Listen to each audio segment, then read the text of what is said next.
Hello and welcome to the viewers of this video. This is the Orange Fan here, bringing you another entry for the episode Recap and Thoughts category. This video will be dedicated to the A segment of episode 67 of Codename Kids Next Door, Operation England. We begin this segment with number one and his dad Monty on a plane to England. Monty is going to England for a business trip, and he decided to bring number one along with him because he thought it would be nice for number one to be able to visit his home country. Number one responds that the Uno family became citizens of the United States around the time when number one was 3 years old, so number one doesn't have many, if any, memories of the time when his family lived in England. Number one also says that he doesn't understand the language of England, and Monty finds this amusing and points out to number one that English is the dominant language of both England and the United States. It's just a matter of the two countries having different spins on the language, so to speak. Shortly after that, a boy sitting next to number one decides to strike up a conversation with him. The boy reveals his name to be Trevor, and he reveals that, like number one, his family is native to England, but eventually became citizens of the United States. The difference is that Trevor's family became citizens of the United States a few weeks ago. Trevor says that he's on his way back to England to finish what he calls a mission, and this catches number one's attention. Trevor pulls out a package and says that this is a book that needs to be returned to its proper location, and he also comments that there are several individuals that would like to get their hands on this book. Number one inquires about what's so important about this particular book, but a flight attendant announces to the passengers that the plane is about to land, so Trevor tells number one that he'll fill him in on the details later on. The next scene takes us to an airport in England, and Trevor is about to tell number one more information about this book. But before Trevor can really explain in any great detail about what's so special about this book, he sees a kid in the airport. This kid is a boy who actually bears a strong resemblance to number one, although he has hair. He's also wearing a formal suit, a hat, and he's holding an umbrella. Trevor is notably nervous when he sees the boy with the umbrella. He gives number one the book, and he tells number one to meet him at the Great Library before midnight. Number one tries to tell Trevor that he doesn't know where the Great Library is, but Trevor has already run off somewhere else before number one can finish this sentence. Shortly after Trevor leaves, the boy with the umbrella, approaches number one and politely greets him. He also requests that number one hand over the book. Monty mistakes the boy with the umbrella to be someone from the hotel, and he begins to give their luggage to the boy with the umbrella, who tries to politely explain that this is a misunderstanding. But in any case, Mr. Uno giving the boy with the umbrella their luggage provides enough of a distraction for number one so that he can run off somewhere else. When the boy with the umbrella realizes this, he politely bids Monty farewell before he chases after number one. Monty just comments along the lines about how nice it is that number one was able to make a friend shortly after arriving in England. The next scene is a chase sequence showing number one trying to escape from the boy with the umbrella. Number one comments about how he wishes he still had his 2x4 technology with him. A quick flashback shows us that number one doesn't have any 2x4 technology with him because of airport security. After this quick flashback, number one comments to himself about how he'll have to do things the hard way, in his words, before he can meet up with the Kids Next Door sector in England, Sector E. Eventually, number one finds a luggage cart, and he uses this luggage cart to continue to escape from the boy with the umbrella. He rides on the luggage cart. The boy with the umbrella then reveals that his umbrella is actually rocket-powered, so the boy with the umbrella is now riding on his rocket-powered umbrella the same way that a magic wielder might ride a broomstick, for example. Eventually, the luggage cart that number one is riding on opens up and some of the luggage spills out. Some of the luggage actually falls in front of the face of the boy with the umbrella, so he can't see where he's going, and he eventually crashes into a nearby stand. Number one is cheering about being able to escape from the boy with the umbrella, but when number one reaches an escalator, he sees a colorful cloth being stretched out in the middle of this escalator. So number one ends up hitting this colorful cloth and he falls to the floor at the bottom of the escalator. A girl then approaches number one. She's wearing a trench coat and she's also wearing a scarf with 4 ends to it. It's also worth pointing out that the color pattern of her scarf is the same color pattern as the cloth that was stretched out in the middle of the escalator. The scarf girl cheerfully offers some snacks from a bag to number one, but number one politely declines, saying that he's in a bit of a hurry. But the scarf girl stops number one and insists that he hand over the book.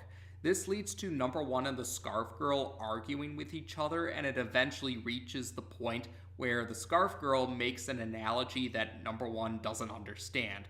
The scarf girl then declares that talking is over and threatens to attack number one unless he hands over the book.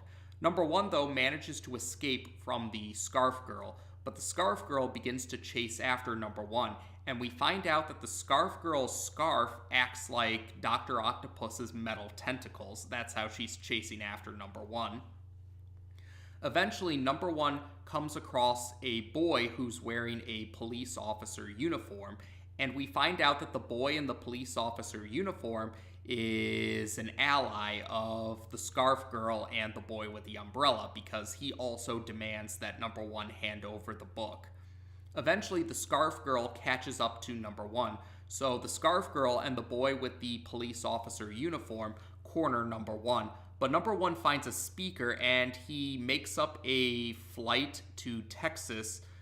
He makes up an announcement to a flight to Texas, and this leads to a great number of people forming a crowd, and they run past number one and the girl with the scarf and the boy wearing the police officer uniform. So this distracts the scarf girl and the boy wearing the police uniform long enough so that number one can escape. Number one reaches the outside of the airport and he's pulled into a car which begins to drive off. Number one sees that there are 3 kids inside of this car. One of these kids is a boy who's dressed in an outfit that looks like a tennis outfit. A boy who's dressed like he's going to play a tennis match. Another kid is a girl who's dressed in the Royal Guard uniform. And the third kid is a bigger, taller boy compared to his allies. And relatively speaking, this boy's outfit is more casual compared to his allies' outfits. The tennis boy begins to say something to number one, but number one admits he doesn't understand what the tennis boy is saying. And number one tries to explain that he's arrived in England with his father. The tennis boy seems interested when number one says father, and assures number one he doesn't have to say anything more. He also brings up the kids next door when he talks, and number one figures that these 3 kids must be Sector E operatives. The 3 kids laugh in response to this, but number one is confused about this. And the tennis boy continues to say something that number one doesn't really understand. And so number one decides to, number one does mention that he needs to head to, the tennis boy says something else that number one doesn't understand, but offers to help number one out, and says that first they're going to head somewhere else to relax. So this next scene takes us to a later point in time, and we see that they're at a bar or a pub, and they're drinking some soda there. and the girl dressed in the Royal Guard uniform says a joke that Number One doesn't understand. And Number One admits that he needs to hurry.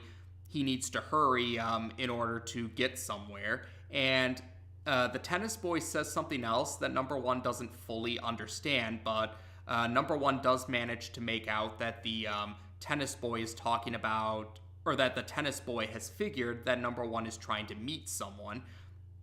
Number One confirms that yes, he is trying to meet someone, and he says he has to bring this book to the Great Library, and he shows the three kids the book.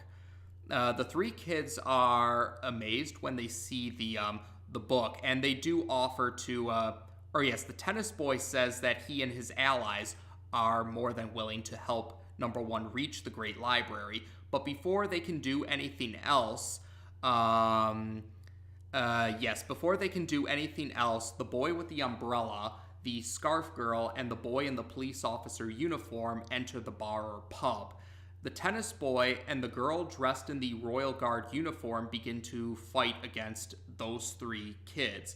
And the tall boy, or the big boy, the big tall boy then brings Number One outside of the bar or the pub. And he opens up a sewer grate and he tells Number One that, essentially the tall boy tells Number One that the sewers are a secret passage that will lead him to the Great Library, and Number One manages to piece that together from what the tall boy is saying to him. So the tall boy sends Number One down to the sewers, and when Number One does arrive in the sewers, so Number One is now in the sewers, and Trevor finds him. Trevor comments that it's a good thing that Number One was able to find the secret passageway to the Great Library through the sewers, and he inquires if Number One has the book with him.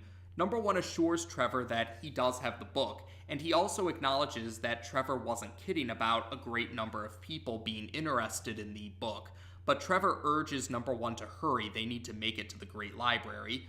Eventually, Trevor leads Number One to what looks like a wall, but Trevor then reveals that the torch he's carrying, or he uses the torch he's carrying like a key to open up this alleged wall. It's actually a secret doorway. So Number One and Trevor proceed to walk through this secret doorway, and they eventually arrive in the Great Library. Number One is impressed by the Great Library. He thinks it very much lives up to its name. Trevor tries to urge Number One to unwrap the book from the package and quickly return it within the library. But before Trevor can say anything else, the scarf girl emerges from behind him and captures Trevor before pulling him back into the shadows. Number One is about to open the package, and he opens a little bit of it before he is confronted by the boy with the umbrella. And eventually the scarf girl and the boy dressed like a police officer also arrive. The boy with the umbrella tells Number One that the book that's in the package is actually the book of KND, and he then swipes the book from Number One after that. But shortly after the boy with the umbrella claims the book, he's attacked by the big tall boy who was with the tennis boy and the girl dressed in the Royal Guard uniform, and those three kids soon arrive. Number One reclaims the book, and he comments about how those three other kids weren't able to stop the kids next door and claim the book of KND. The boy with the umbrella is surprised to hear that Number One is a Kids Next Door operative. Number One clarifies his code name / designated number and figures that the three other kids that helped him just now are members of Sector E. The scarf girl, though, in an annoyed manner, tells Number One that she, the boy with the umbrella, and the boy dressed like a police officer are actually the Sector E operatives. Number One is confused and inquires who are the three other kids then. The three other kids attack Number One and claim the book for themselves. The boy with the umbrella reveals that those three other kids are actually the rowdy hooligans from across the square, and he's furious that they have the Book of KND now. The tennis boy gloats about how father will be satisfied with the rest of the rowdy hooligans for being able to find the Book of KND. But when the tennis boy removes the entire wrapping of the package, the rowdy hooligans, the Sector E operatives, and Number 1 find out that this isn't the Book of KND. This is a book called Rainbow Monkey's Tea and Crumpets Picnic.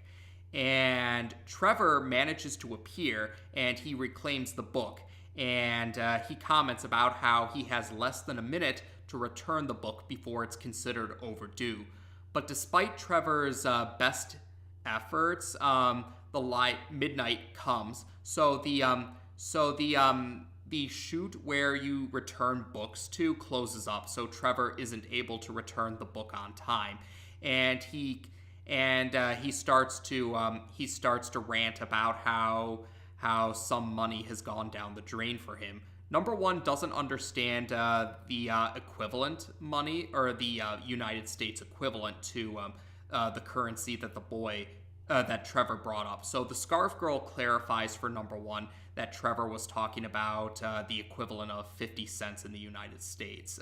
That's how much money went down the drain, according to Trevor, and translated into United States currency. The boy with the umbrella then admits that Kids Next Door's global... The boy with the umbrella then comments about how the Global Command's information about the Book of KND being stolen was mistaken. Number one thinks that that's an understatement and comments about how everyone was chasing him around over a ridiculous Rainbow Monkey book. But the boy with the umbrella admits that he hears that the Rainbow Monkey book is actually a pretty fun read. He was actually hoping to borrow the book from Trevor, but Trevor was insistent that the boy with the umbrella wait until after Trevor returned the book to the library. And Trevor comments about how at least the boy with the umbrella isn't very careful with books. That's why he wasn't willing to let Trevor. That's why Trevor wasn't willing to let the boy with the umbrella borrow the book, because the boy with the umbrella apparently isn't very careful with books.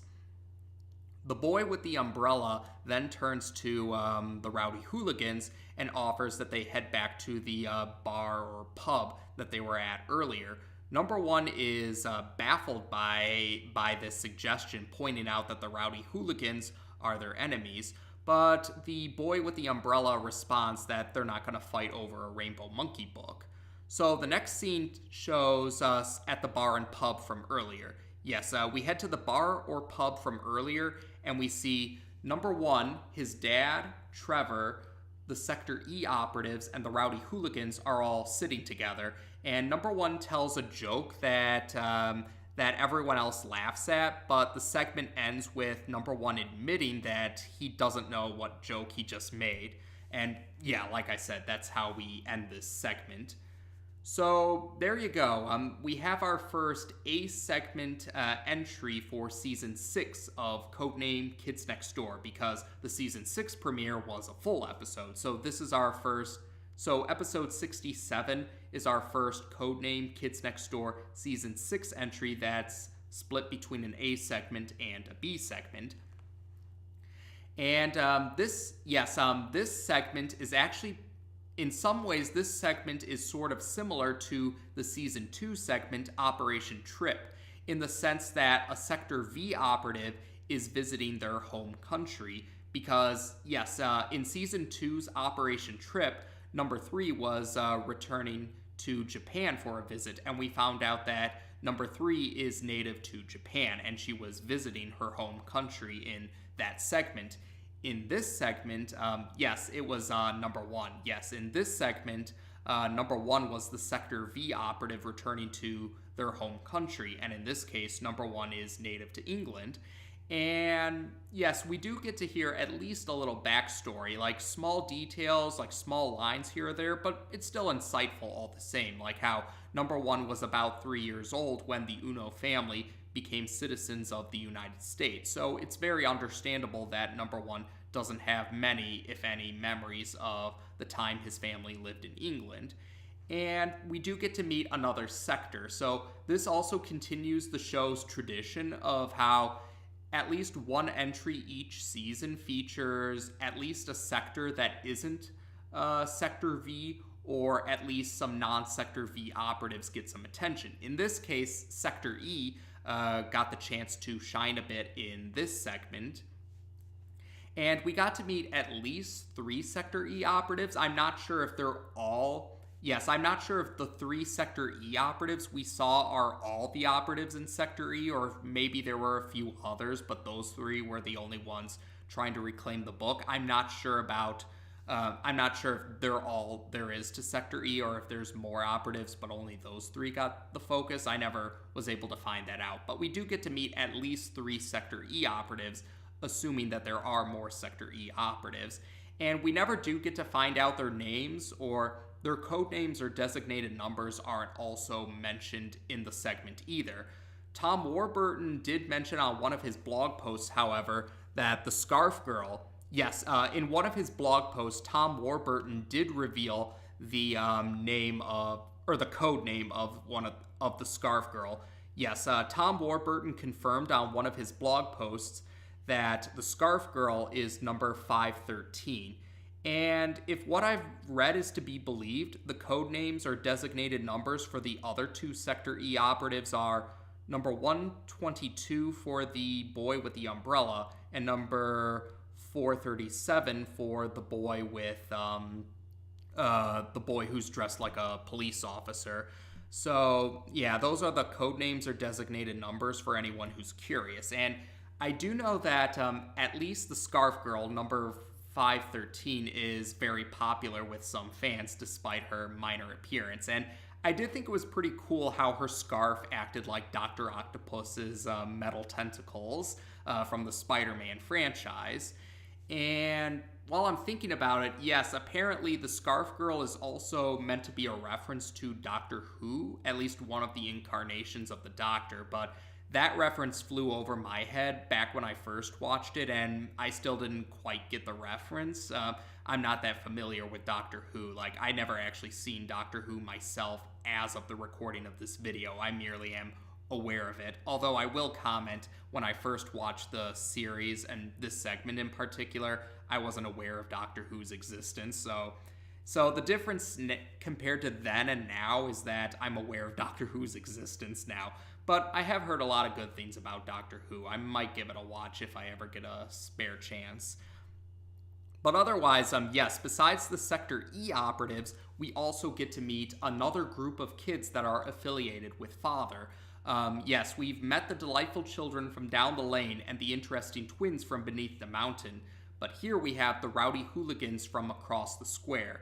And yes, and that was pretty, and looking back on this segment, or rewatching this segment recently for this recap and thoughts video, while a few of while Number 1 didn't fully understand what the rowdy hooligans were saying, some of their dialogue actually does hint at the fact that they aren't actually the Sector E operatives like Number 1 initially believed. Yes, there were a few words you can make out, and it does indicate that, yes, or they do provide hints that they're not the Sector E operatives, and the Father comment in particular was a pretty good hint. It was easy to see why the rowdy hooligans thought the Father Number 1 was talking about was Father, the main villain of the series, or at least the de facto main villain if you had to pick a single main villain. But yes, so there were clues about the rowdy hooligans' true identity, and I thought that was pretty clever. And the whole situation about Number 1 not understanding, Number 1's comments about not understanding England's language, and Monty pointing out that English is the dominant language for both England and the United States, but with different spins on it. That does highlight a point that I always feel is important, and a point that I do occasionally bring up in these videos on the channel, or some videos on the channel at least, the point about how language isn't a black and white concept where there's only ever one right answer for maybe a certain spelling, a certain word choice, or a certain pronunciation for different words. Or like, yes, you can have different names for the same word, essentially. You can have different spellings for the same word, or you can have different pronunciations for the same word. And again, like I said, that highlights the point about how language isn't black and white. There are shades of gray with language. And different spellings is a pretty good example about that. Like, for example, color is spelled with an O-R in the United States, while in England, at least, O-U-R is how you would spell color. And for a specific color, there's gray. Although I hear both spellings seem to be more interchangeable, at least between the United States and England, at least from what I understand. Maybe someone else could clarify that, but from what I understand, the spelling gray with an A is more prevalent in the United States, while spelling gray with an E is more prevalent in England. Although I do hear that they sometimes alternate between the other spellings, even if they're not as prevalent compared to a different spelling. But again, yeah, I think that's definitely an important lesson about how language has shades of gray to it, because I do think that I've commented before about meeting some people who seem to be, who don't seem to like or want to recognize the fact that language is a fluid concept that changes and adapts over the course of time. And I do think that Monty's comments about how England and the United States share a dominant language, but different spins on it, I do think that's a valid interpretation. And even within the same country, you can have different variations of a language, like to give like how there's different American accents, for example. Like the United States has different accents, which have different, which can have different pronunciations, or different dialects can lead to different pronunciations, or different names for certain things that are different names for the same thing. And I'm sure that's the case too in other countries. Like, I'm sure England or the United Kingdom probably would be better to say. Yes, I'm sure the United Kingdom also has different accents, and yes, other dominantly English-speaking countries, and even countries with other languages like Japanese or French or Spanish have different variations of the language that aren't exactly the same compared to other regions, not just other countries, but different regions within the same country can even have different variations to a language. And like I said, that's always a good point. I always appreciate when others recognize that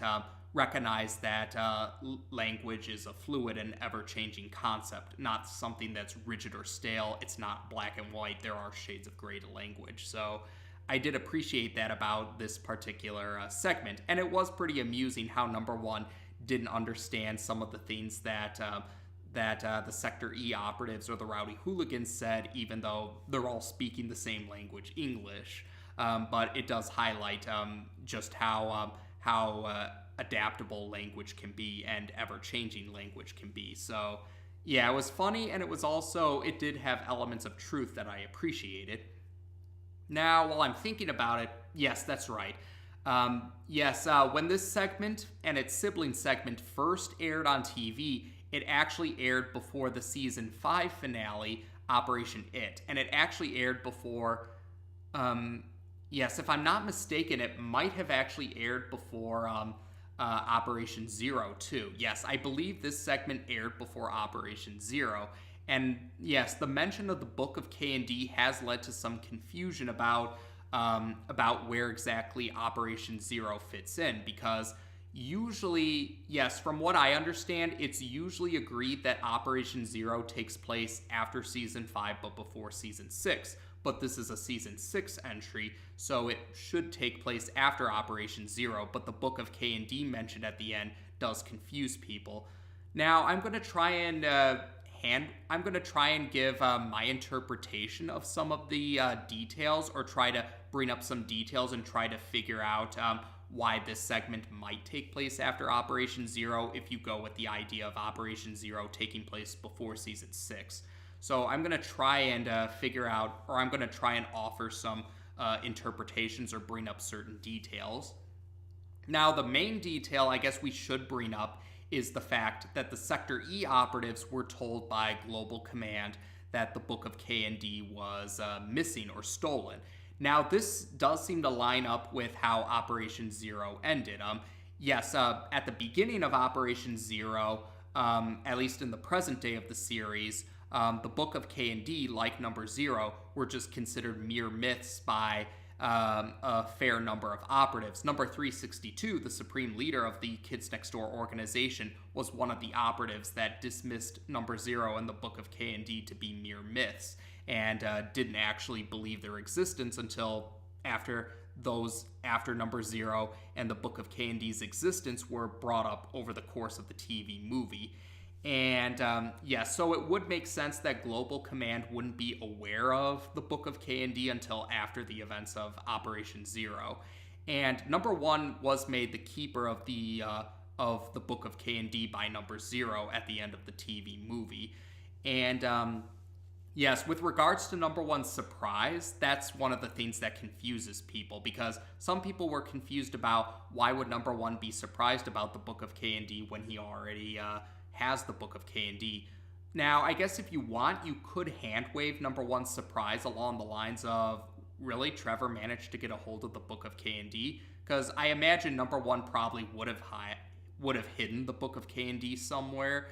And yeah, you could interpret his surprise along the lines of him being surprised that someone found where he hid the Book of KND and has it. That's one way you could look at it. And I think that's probably the best way you can handwave the inconsistency, or the seeming inconsistency, with how this is supposed to take place after Operation Zero, after the Book of KND becomes common knowledge among Global Command. Now, exactly why did Global Command get confused about the Book of KND going missing? They never really clarify that. Maybe some fan works offer some possible explanations for that. I'm not entirely sure. But like I said, the fact that Global Command is aware of the Book of KND, that gives me the impression that this happens after Operation Zero. And like I said, I interpret Number One's confusion or surprise about the Book of KND being with Trevor. I interpret his surprise to be him surprised that Trevor allegedly found the Book of KND. So that's my interpretation of that. And yeah, that was a lot of details to cover, but yes, I felt that was necessary to kind of address that confusion, because this is probably one of the most notable continuity hiccups, or alleged continuity hiccups, in the series. At least with Count Spankulot being in jail but not being in jail probably being the other notable one. Like, this is more like with Mushi in Operation Nugget. Like, you could interpret Mushi being there as part of Number 4's dream, because Operation Nugget did hint that Number 4 was just dreaming the chicken nugget rush. So in the case of this one, you could interpret Number One's surprise to be the idea that someone found where he hid the Book of KND. I think that's a plausible explanation for his surprise to still make this segment fit after Operation Zero. But there we go. That was a bit to talk about. But like I said, this segment does help to, or it doesn't help in the confusion about where Operation Zero takes place in the series. But we've covered it now. So besides that detail about the Book of KND causing some confusion for some fans, I did like how this segment gave us a little insight about Number One's backstory, and how a little bit about or how old he was when his family came to the United States to become citizens there. And it was cool to meet the Sector E operatives. They don't really get another prevalent role besides this segment, but I thought they were pretty cool characters, and it was pretty cool we got to meet them. And I also thought the Rowdy Hooligans were pretty cool. They gave us another insight on more of the kids that are affiliated with Father. And otherwise, I would say that's about it. So as of this video, we've now discussed the A segment for episode 67 of Codename Kids Next Door on this channel. Take care, and until next time.